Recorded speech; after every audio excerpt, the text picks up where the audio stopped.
Damos comienzo a un nuevo programa, Servidores de Dios. Quien te habla es Manuel Cornejo. Estaré compartiendo la palabra de Dios y lo haré de una manera expositiva, versículo a versículo. Y en esta ocasión será en el libro de Josué, capítulo 8 y versículo 1, donde dice: Jehová dijo a Josué: no temas ni desmayes, toma contigo toda la gente de guerra y levántate y sube a Ai.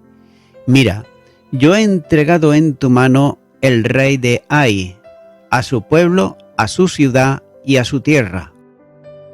Pareciera como que Josué tenía temor a actuar en contra de Ai después de la derrota en la primera expedición en contra de la ciudad, ya que como todo líder, en momentos difíciles necesita una palabra de aliento que le estimule a seguir adelante. Y Dios mismo es el que le está hablando aquí a Josué, pero no sabemos el modo como lo hizo, ya que el texto bíblico guarda silencio en cuanto a esto. Sin embargo, lo importante no es saber el modo que Dios utilizó para comunicarse con Josué, sino el hecho mismo que se produjo. El Señor sabía lo que Josué necesitaba y se lo proveyó inmediatamente. Cuando le dijo: no temas ni desmayes, de los momentos decisivos se repitió aquí también, ya que el aliento era además un mandato divino, tal como había ocurrido anteriormente en el capítulo 1 y versículo 9. El problema que había ocasionado la derrota estaba cancelado y la mano de Dios conducía de nuevo a su pueblo hacia la victoria. Por tanto, Josué no debía de menospreciar al enemigo que tenía enfrente, ya que no era cuestión de la actuación de unos pocos, sino de todo el pueblo, cuando le dice: toma contigo toda la gente de guerra. Los espías habían dado una opinión humana de las fuerzas necesarias para conquistar la ciudad, precisando que con 2 o 3 mil hombres sería suficiente, como así señala el capítulo 7 y versículo 3. Y Dios involucra a todo el ejército. Note que era necesario la colaboración de todos los hombres de guerra. La conquista de la tierra no era asunto de individuos, ni de grupos tampoco fragmentados del pueblo, sino de todo Israel, que debía de ocuparla como un pueblo y distribuirla luego conforme al designio de Dios. El aliento divino viene acompañado también de la instrucción cuando le dice: levántate. Después de la derrota, Josué había estado postrado en oración durante todo un día, como así dice el capítulo 7 y los versículos 6 y 9. Y luego actuó conforme a lo que Dios había establecido para el caso. Por tanto, era el momento de tomar una orientación, ya que debía de levantarse para actuar, lo que implica decisión y también ánimo, no en la resolución de un problema de pecado, sino en la prosecución de las bendiciones de Dios. El Señor remarca todo ello con una admirable promesa, cuando le dice: yo he entregado en tu mano al rey de Ai, a su pueblo, a su ciudad y a su tierra. De otro modo, es como si le dijera: todo es tuyo. Por tanto, podía Josué estar seguro que cuando Dios dice: lo he entregado, aunque no fuera todavía una realidad material, lo era potencialmente, porque la palabra y también la fidelidad de Dios estaba comprometida en su promesa. Aquellas palabras le recordarían la victoria sobre Jericó. Estaba de nuevo en el terreno de la bendición, que es siempre un terreno de victoria, ya que el anatema destruido había sido la puerta que restauraba la amistad y también la compañía de Dios. y aquella condición de «No estaré más con vosotros si no destruyereis el anatema de en medio de vosotros», como dice el capítulo 7 y versículo 12, note que se había cumplido. Por tanto, la comunión restaurada permitía la compañía de Dios y su acción poderosa actuando en y con su pueblo. Josué debía de aprender que la conquista de la tierra y la toma de posesión de ella era un regalo de la gracia, ya que la ciudad de Ai sería tomada por Israel mediante la acción de la gente de guerra, pero la realidad no era otra que la ocupación de un lugar entregado por Dios como regalo a su pueblo, en cumplimiento de sus promesas. El Señor estaba diciendo a Josué: «Entiende bien que no eres tú quien conquista la ciudad, soy yo quien la entrega en tus manos». Por otro lado, debe de considerarse que el creyente necesita aprender continuamente la lección de la humildad. Y para ello el Señor permite muchas veces dificultades en la vida de los suyos, que los colocan en situaciones humanamente insuperables para que aprendan a vivir en dependencia de Él. La lección de humildad, considerada ya anteriormente, vuelve también a repetirse en el primer texto de este capítulo 8. Y note que Dios no utilizará jamás en su obra instrumentos que no estén revestidos de humildad. Quienes son llevados continuamente en triunfo, como así señala la segunda carta a los Corintios capítulo 2 y versículo 14, son los que están en Cristo Jesús, tanto para salvación como también para comunión. Tampoco debe de olvidarse nunca que las matemáticas de Dios son muy diferentes a las nuestras y que las fuerzas del creyente junto con las de Dios son siempre menos que las de Dios solo actuando en el creyente. El secreto para la vida desde la óptica divina es la humildad, dependiente que genera la verdadera fe, porque Dios resiste a los soberbios y da gracia a los humildes. Santiago capítulo 4 y versículo 6. La experiencia del triunfo se alcanza cuando el creyente descansa en la victoria que Cristo alcanzó para él. Al cristiano se le enseña a mantenerse en el terreno que Dios conquistó para él en Cristo Jesús. Vida victoriosa es vida de seguimiento fiel al crucificado, lo que exige también aprender de quien fue manso y humilde de corazón y que permitirá la profunda paz del alma que descansa plenamente en él. Cuando dice: «Llevad mi yugo sobre vosotros y aprended de mí, que soy manso y humilde de corazón, y hallaréis descanso para vuestras almas». Mateo capítulo 11 y versículo 29. Continúa ahora con el versículo 2, donde dice: «Y harás a Ai y a su rey como hiciste a Jericó y a su rey, solo que sus despojos y sus bestias tomaréis para vosotros. Pondrás, pues, emboscadas a la ciudad detrás de ella». La acción para tomar la ciudad difería notoriamente de lo hecho en Jericó, ya que no había tiempo de demorar rodeando la ciudad por 7 días.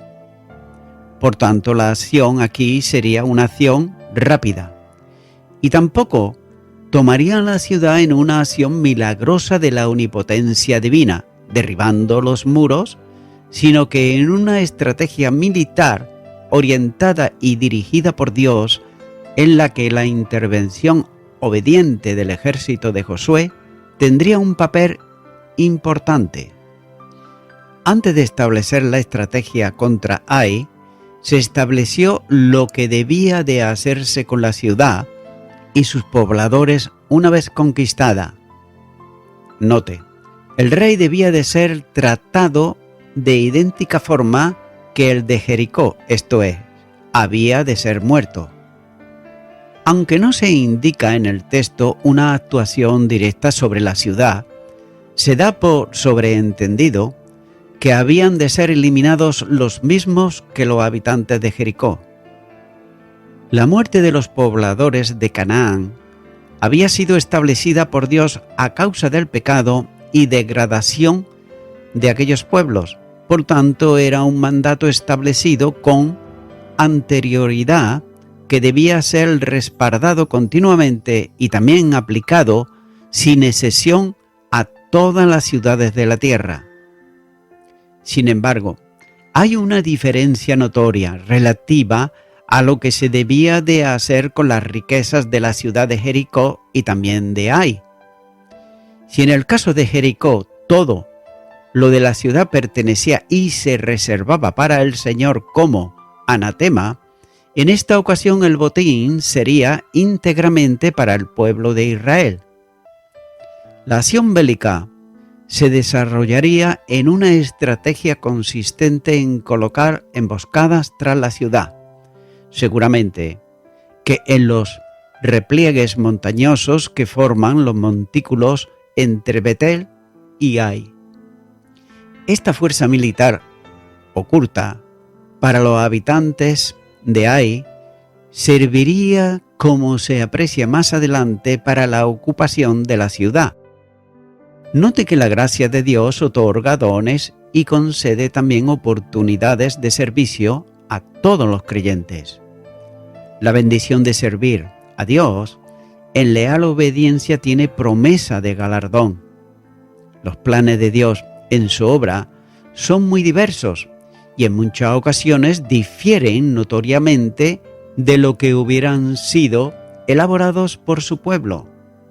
La obediencia a la voluntad de Dios es siempre el secreto de la victoria cristiana. Y el servicio a Dios trae remuneración, como enseña el apóstol Pablo cuando dice: «Y todo lo que hagáis, hacerlo de corazón, como para el Señor y no para los hombres, sabiendo que del Señor recibiréis la recompensa de la herencia, porque a Cristo el Señor servís». Colosenses capítulo 3 y los versículos 23 y 24. La promesa a quienes le sirven en humildad y reverenda es segura, cuando dice: riquezas, honra y vida son la remuneración de la humildad y del temor del Señor. Proverbios capítulo 22 y versículo 4. Ahora bien, no quiere decir esto que el creyente fiel alcance riquezas temporales por ser fiel. Su riqueza son riquezas eternas, pero el Señor hace la provisión necesaria para cada día de los bienes temporales que sean precisos. Note que la palabra hebrea recompensa significa la consecuencia de. Por tanto, las bendiciones temporales y eternas son la consecuencia de la humildad y el temor de Dios. De otro modo, lo expresa el Señor cuando dice: porque cualquiera que se enaltece será humillado, y el que se humilla será enaltecido. Lucas capítulo 14 y versículo 11. Tal vez las palabras de un himno resumen en forma poética la lección de la humildad en el servicio que se desprende en el texto considerado. Placer verdadero es servir al Señor. No hay obra más noble ni paga mejor. Servirle yo quiero con fe y con amor. Servirle prometo desde hoy. Continúo ahora con los versículos 3 y 4, donde dice: entonces se levantaron Josué y toda la gente de guerra para subir contra Ai, y escogió Josué 30,000 hombres fuertes, los cuales envió de noche, y les mandó diciendo: atended, pondréis emboscada a la ciudad detrás de ella, no os alejéis mucho de la ciudad, y estaréis todos dispuestos. El aliento junto con el mandamiento produce el efecto y también la disposición en Josué para actuar, ya que Dios le había dicho: levántate, y Josué naturalmente se levantó. Unido a él estaba toda la gente de guerra, Josué, y los ejércitos formaban una misma unidad de acción. Y la estrategia de la conquista descansaba fundamentalmente en la división del ejército en dos grupos, uno situado detrás de la ciudad, cuya presencia pasó inadvertida a los de Ai, y otro que actuaría en descubierta delante de ella. Josué seleccionó de la fuerza un grupo de 30.000 hombres que habían de emboscarse tras la ciudad. En relación con el número de hombres enviados, existen discrepancias con las cifras que se dan en el texto masorético, ya que algunos de cuyos párrafos son aliviados en la Biblia de los 70 con la omisión total de los mismos, ya que parece que 30.000 hombres eran demasiados para una emboscada que tendría que situarse tras la ciudad y pasar desapercibida a sus habitantes. Se proponen varias soluciones al problema que sin duda existe en la transmisión del texto hebreo, ya que uno sugiere la posibilidad de que los 30.000 fueran 3.000. Otra pequeña es que en lugar de 1.000 se lea jefes, ya que las letras hebreas para las dos palabras son las mismas, en cuyo caso lo que Josué envió a emboscarse tras la ciudad a 30 hombres escogidos de los capitanes de su ejército, suficiente número para una operación como la planeada.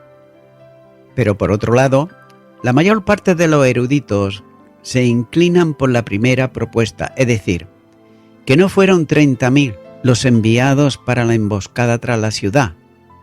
Con todo, hay opiniones diferentes a la hora de precisar el número de los enviados por Josué, inclinándose una mayoría por considerar aquí un error de la copia de algún manuscrito, entendiendo que probablemente había escrito en el original 5.000 hombres, lo que coincidiría con la referencia anterior del versículo 12. Así pues, salvado las diferencias en el número, lo que el relato deja claro es que un grupo seleccionado del ejército fue enviado durante la noche desde el campamento en Gilgal con el mayor sigilo posible para pasar desapercibidos a los de Ai, hasta situarse en la parte posterior de la ciudad. El grupo del ejército de la emboscada le da instrucciones concretas. Note que primeramente no debían de alejarse demasiado de la ciudad. Los barrancos situados al occidente de la ciudad eran suficientes para ocultar a 5.000 personas que hubieran llegado allí de noche, sin necesidad de alejarse excesivamente de la ciudad, lo que haría inoperante la emboscada cuya acción debía ser rápidamente ejecutada, por lo que exigía que los emboscados estuvieran lo más cerca posible del lugar de la acción. En segundo lugar, debían de estar todos dispuestos para actuar en el momento indicado. La lección del fracaso anterior condujo a una obediencia incondicional y a la sujeción perfecta de lo que Dios demandaba. Por otro lado, note cómo los fracasos en la vida cristiana son usados por Dios para tocar la sensibilidad del creyente y conducirle hacia la puerta que abre una nueva esfera de comunión en obediencia y de lealtad. Continuamente, el liderazgo bíblico debe de aprender las lecciones que se desprenden de situaciones comprometidas e incluso de fracasos abiertos para reconducir al pueblo hacia las disposiciones que Dios establece en su palabra. Quienes están en tarea de conducción, puestos por el Espíritu Santo de Dios, deben llamar continuamente a una atenta disposición de hacer cuanto el Señor ha establecido, conscientes de que solo en la senda de obediencia hay bendición y también victoria. El dolor del fracaso es un buen remedio hacia un mayor compromiso con el Señor, Y no cabe duda, pues, un persistente sentimiento de imposibilidad o miseria, ya que Dios ha llamado a su pueblo a una continua experiencia de triunfo en Cristo. La segunda carta a los Corintios, capítulo 2 y versículo 14 dice: Mas a Dios gracias, el cual nos lleva siempre en triunfo en Cristo Jesús, y por medio de nosotros manifiesta en todo lugar el olor de su conocimiento. Solo es necesario confesar el problema e iniciar una nueva andadura más cerca del Señor. Continuar con los versículos 5 y 6, donde dice: Y yo y todo el pueblo que está contigo nos acercaremos a la ciudad, y cuando salgan ellos contra nosotros, como hicieron antes, huiremos delante de ellos, y ellos saldrán tras nosotros, hasta que los alejemos de la ciudad, porque dirán: huyen de nosotros como la primera vez, huiremos pues delante de ellos. El segundo movimiento dentro de la estrategia general consistía en hacer llegar cerca de Ai el mayor cuerpo de ejército de los dos en que estaba dividido. Josué, al frente de este grupo, se aproximaría a la ciudad a plena luz del día y frontalmente hacia ella. Y los de Ai, confiados en la victoria anterior sobre Israel, estarían dispuestos a presentar batalla como hicieron antes y de la misma forma que, en aquella ocasión, los hombres de Israel huirían delante de ellos, antes con una triste realidad, ahora con una acción fingida previamente establecida, ya que la estrategia de la huida consistía en alejar a los defensores de la ciudad, dejando libre el campo para la actuación de la emboscada situada tras ella. Josué, como líder, y el pueblo formaban una unidad en todas las acciones a realizar en la conquista de la tierra. Una importante enseñanza debe de observarse aquí, ya que la Iglesia y el liderazgo deben caminar juntos. En ocasiones hay una marcada separación entre ambos, en la que puede apreciarse un distanciamiento notable.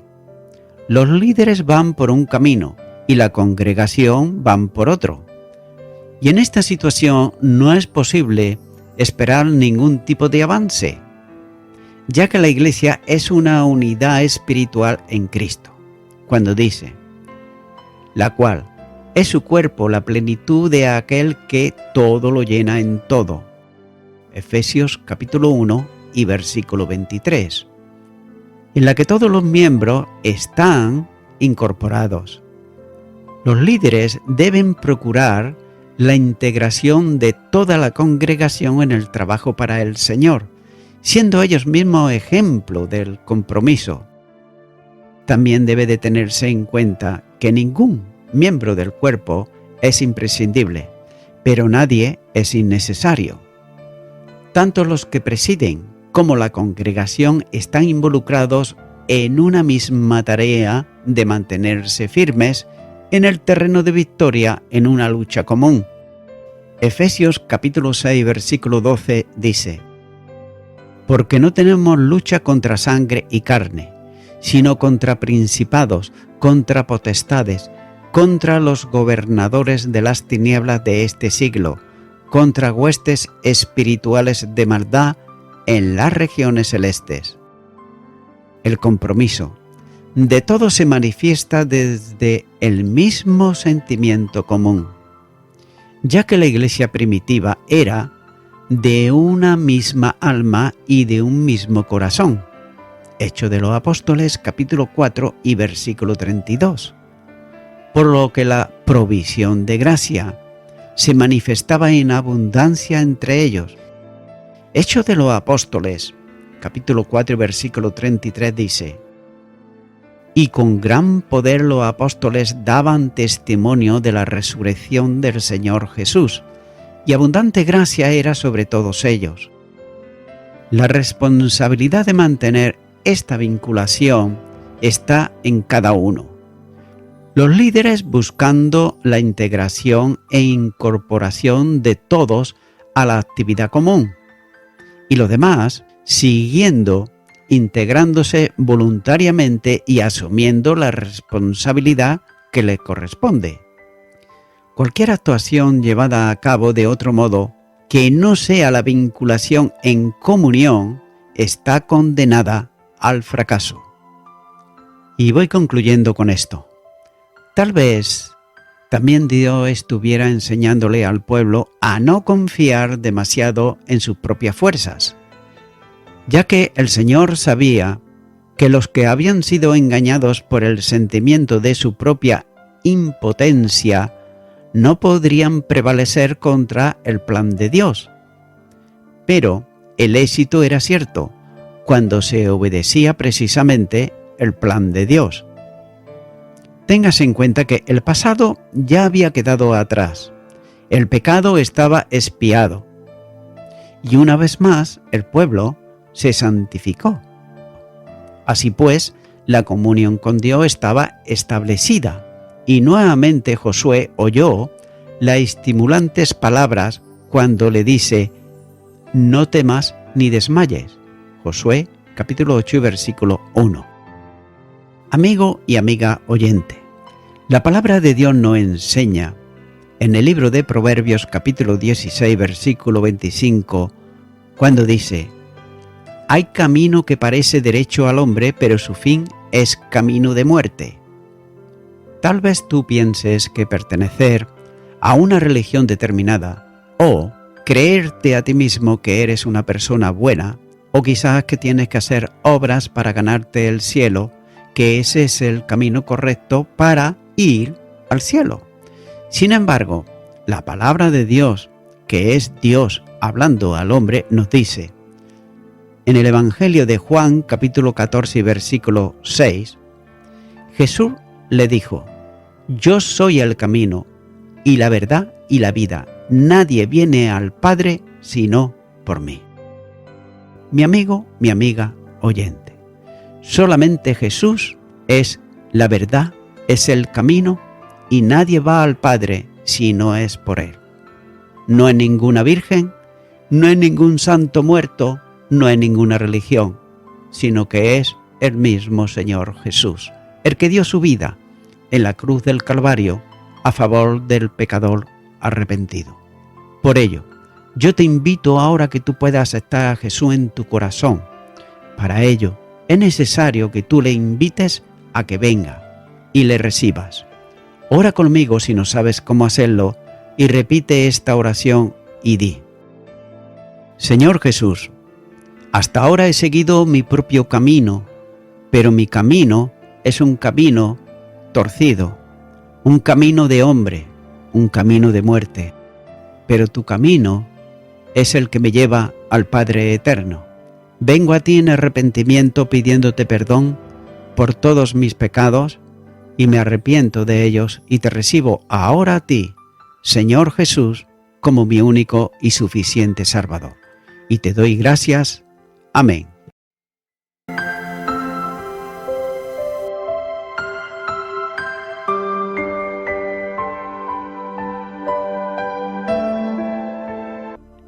Amigo y amiga oyente, si tú has hecho esta oración de corazón, te recomiendo que comiences a orar a Dios, en primer lugar, en el nombre del Señor Jesucristo. Orar a Dios no es rezar, sino que es hablar con una persona. También te recomiendo que leas la palabra de Dios y lo hagas a diario. Comienza, por ejemplo, con el Nuevo Testamento. Y también, por último, te recomiendo que para que puedas crecer espiritualmente, te congregues en una iglesia cristiano-evangélica, donde se predique, se enseñe y se practique la sana doctrina y la palabra de Dios. Congrégate ahí y con el tiempo podrás crecer espiritualmente y también servir al Señor Jesucristo. Que Dios te bendiga. Y a toda la audiencia, nuevamente ya me estoy despidiendo de todos ustedes y será hasta el próximo programa. Que Dios os bendiga a todos.